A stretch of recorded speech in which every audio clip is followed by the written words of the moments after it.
Good morning all of you. आप सब कैसे हैं? आज हम 10th क्लास के सब्जेक्ट में अध्याय 4 के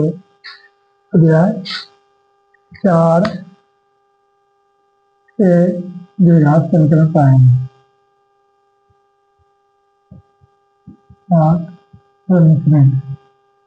द्विघात समीकरण के मोस्ट इजी ऑब्जेक्टिव 10% पाएंगे। कितना? 10%। बिहार बोर्ड के जितना भी स्टूडेंट है सभी इस वीडियो को देखेगा तो इसको फायदा मिलेगा।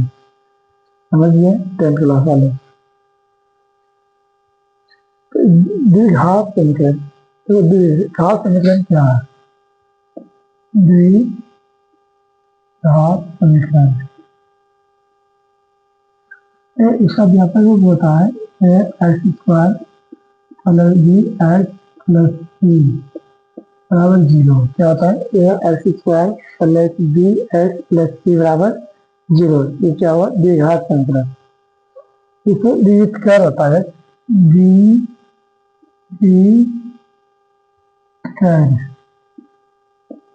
क्या होता है?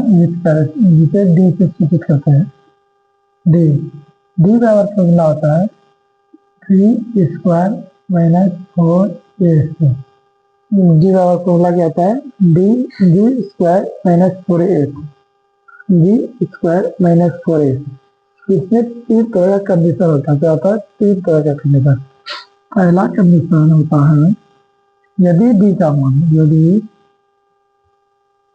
डी बराबर 0, यदि डी बराबर क्या मान होगा? 0, तो मूल होगा वास्तविक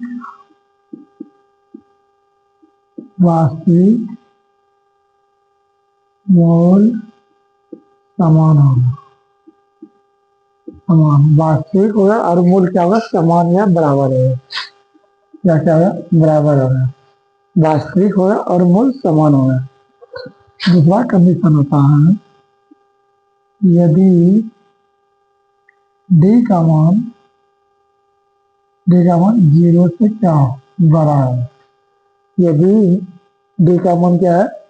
0 से क्या होना चाहिए? बड़ा होगा, तो वास्तविक होगा, वास्तविक अमूल भिन्न होगा या असमान होगा। वो असमान मतलब बराबर नहीं होगा। मूल क्या होगा? बराबर नहीं होगा।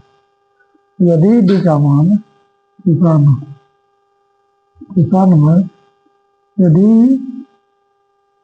डी का मान 0 से क्या छोटा होगा, 0 से क्या होगा? छोटा, नेगेटिव में आएगा डी का मान, तब वो वास्तविक मूल होगा। वो वास्तविक मूल होगा, मतलब रियल नंबर में नहीं आएगा। रियल नंबर में नहीं होगा, वो वास्तविक मूल होगा। ठीक है। द्विघात समीकरण के बारे में यही 4 प्रॉपर्टी है।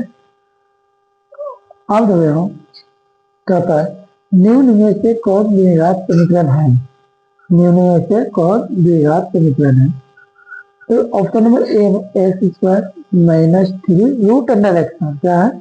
रूट अंडर एक्स है, जो क्या है? इससे अगर पावर करने का हाफ हो जाए, जो क्या है? पूर्ण संख्या हाफ नहीं है। समझिए। अब इसको हल करेंगे तो दूसरा नंबर तो क्या होगा? एक्स प्लस एक्स बराबर एक्स स्क्वायर प्लस 1 बराबर क्या हुआ है? एक्स की अधिकतम पावर कितना हो गया? 3 आ गया। 3 द्विघात समीकरण ये भी नहीं है, ये भी नहीं है। चौथा नंबर देखो क्या है? ये हो जाएगा कितना?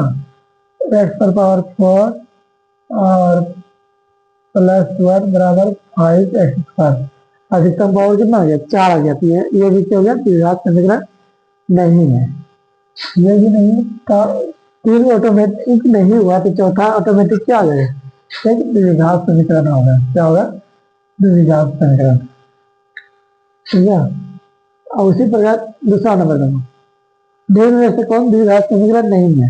या दो 3x minus x square equal to x square plus 5।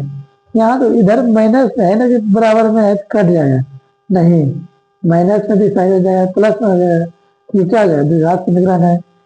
इसमें भी देखो एक्स स्क्वायर यहाँ है, यहाँ 2x स्क्वायर हो जाएगा, कितना हो जाएगा 2x, 2x स्क्वायर में एक्स स्क्वायर घटाएगा फिर भी एक्स बचेगा, ये भी द्विघात समीकरण है। 3 नंबर देखो, 3 नंबर में देखो क्या है, इसका हल स्क्वायर करेंगे क्या हो जाएगा 2x square plus 9 plus 6 root 2x बराबर 2x स्क्वायर प्लस 6, यही है सेम है। तो भाई इसमें कट गया ये क्या हो गया कट जाएगा, तो यहाँ का अधिकतम पावर 1 हो जाएगा, तो द्विघात समीकरण नहीं है। अब क्या दिए द्विघात समीकरण होगा, 3 नंबर क्या है द्विघात समीकरण नहीं है। आगे भैया कहता है यदि समीकरण इतना इतना है कि x बराबर 3 हल है तो k का मान है, मतलब x का मान कितना है 3 है, तो x के स्थान पर क्या करेंगे 3 पुट करेंगे, 3 x का मान कितना दिया 3, 3 का square plus k minus 1, x का मान कितना दिया 3, 3 प्लस 9 बराबर 0 हुआ। 3 3 का स्क्वायर 9, 3 गुना करेंगे, 3 घटिया 27 plus 6 minus 1 3 plus 9 equal to 0। 27 और 9 कितना हो जाएगा 27 9 36, 27 में कितना आएगा 36, k माइनस 1 इंटू 3 और माइनस 36, अब k बराबर माइनस 1 बराबर माइनस 12, के बराबर कितना हो जाएगा -11, तो -11 है यहाँ है, बी नंबर में आंसर होगा कितना हो जाएगा बी नंबर। आगे बढ़ो, यदि किसी द्विघात समीकरण के मूल इतना 5 माइनस 2 है तब समीकरण होगा, दोनों को जोड़ेंगे तो कितना होगा 3 होगा, तो -3x और दोनों को गुणा करेंगे -10 है, कौन होगा ये होगा द्विघात समीकरण। उसी प्रकार याद रखो यदि अल्फा और बीटा द्विघात समीकरण के मूल क्या है 3x square plus 8x plus 2 के मूल हो तो 1/अल्फा प्लस 1/बीटा बीटा पिछले कक्षा में बताए थे क्या होता है इसके बराबर सूत्र -b/c, -b/c, तो b का मान कितना है 8, b का मान कितना है -8 और e का मान कितना है 2, कितना है -4, कितना हो जाएगा -4 कहाँ है यहाँ तीसरा नंबर में, कितना है तीसरा नंबर में।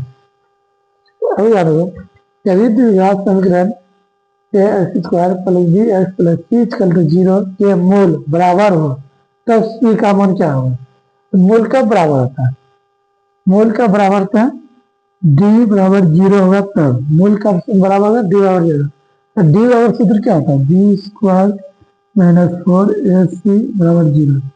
देखो अब यहाँ किसका मान ज्ञात करने के लिए बोले ठीक है, तो याद रखो -4ac इस साइड किसमें जाएगा -b square, minus minus plus हो जाएगा, तो यहाँ c का बराबर क्या होगा b स्क्वायर -4a, क्या होगा b square -4a, b square -4a, c बराबर क्या होगा b स्क्वायर -4a हो जाएगा। सी नंबर डी नंबर यदि द्विघात समीकरण 4x स्क्वायर -3kx प्लस 1 बराबर 0 के मूल बराबर हो तो k का मान क्या है, उसी प्रकार मूल बराबर दिया है, क्या दिया है मूल बराबर कब होगा जब d बराबर 0 होगा, d का मान क्या होता है b स्क्वायर -4ac बराबर 0, d का मान कितना है 3k -3k का होल स्क्वायर